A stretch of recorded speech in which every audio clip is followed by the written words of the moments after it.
오늘 운동도 새벽에 진행한 운동입니다.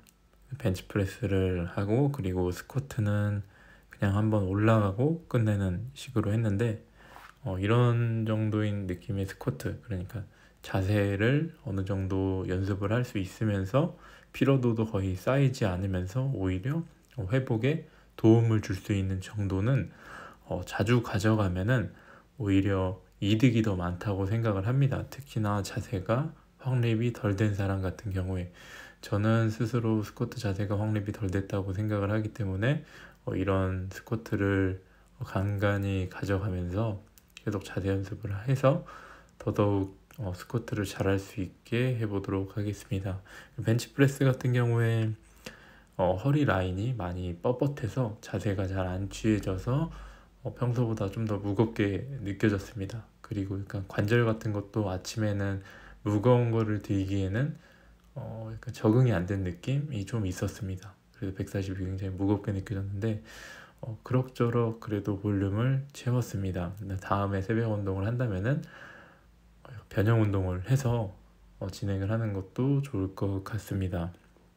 오늘은 간단하게 술과 우리 스트렝스 트레이닝, 근성장에 대해서 이야기를 해보도록 하겠습니다. 저는 술을 마시지 않는데 근데 많은 분들이 술을 드실 겁니다. 이 운동을 하시는 분들. 근데 저는 이렇게 생각을 합니다. 술을 먹어도 굉장히 강하신 분들이 많습니다. 약간 스트레스를 해소시킬 수 있으면서 너무 과하게 먹지 않는, 그리고 뭐 주에 한 번 정도 먹는 사람 같은 경우에는 저는 뭐 먹어도 된다는 식의 생각을 하고 있습니다. 다음날 뭐 운동 스케줄에 방해가 되지 않는 선에서. 근데 제가 이 술에 대해서 간단히 얘기를 해드리자면 이 술을 해독하는 거는 간이 해독을 하는데 단백질 분해도 간이 합니다.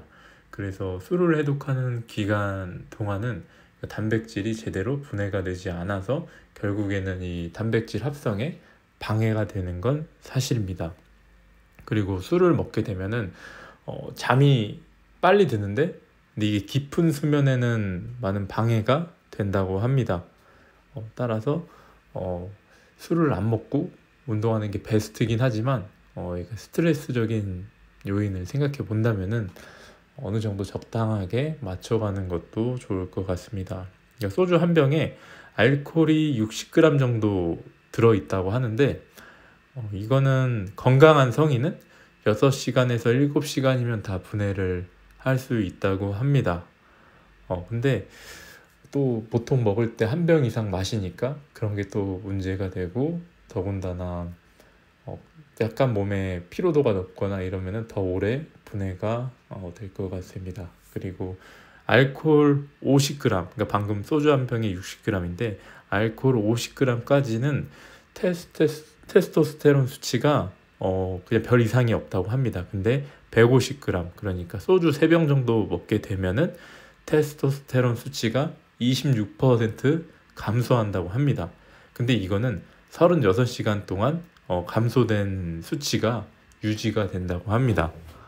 따라서 어찌됐든 술을 먹으면은 우리 스트렝스 트레이닝에 방해가 되는 건 맞다고 생각합니다. 근데 또 중요한 게 스트레스가 전 더 중요하다고 생각을 합니다. 술을 평소에 굉장히 좋아하고 술만 먹으면은 아주 릴렉스되고 행복감을 많이 느끼는 사람은 적당히 먹었을 때 저는 이득이 더 될 수 있다고 생각을 합니다. 저 같은 경우는 원래 안 먹었기 때문에 좀 방해가 되겠지만 사람에 따라서 즐길 거면 아주 주에 먹는 날을 정해놓고 그것도 아주 조금만 반주로 즐기시는 걸 추천을 합니다. 이어서 스쿼트를 진행했는데 지난번에 말씀드린 스타일로 스쿼트를 했습니다. 지난번보다 좀 더 가볍게 느껴졌고 아침인데도 불구하고, 그래서 앞으로 이런 느낌으로 계속 연습을 해보도록 하겠습니다.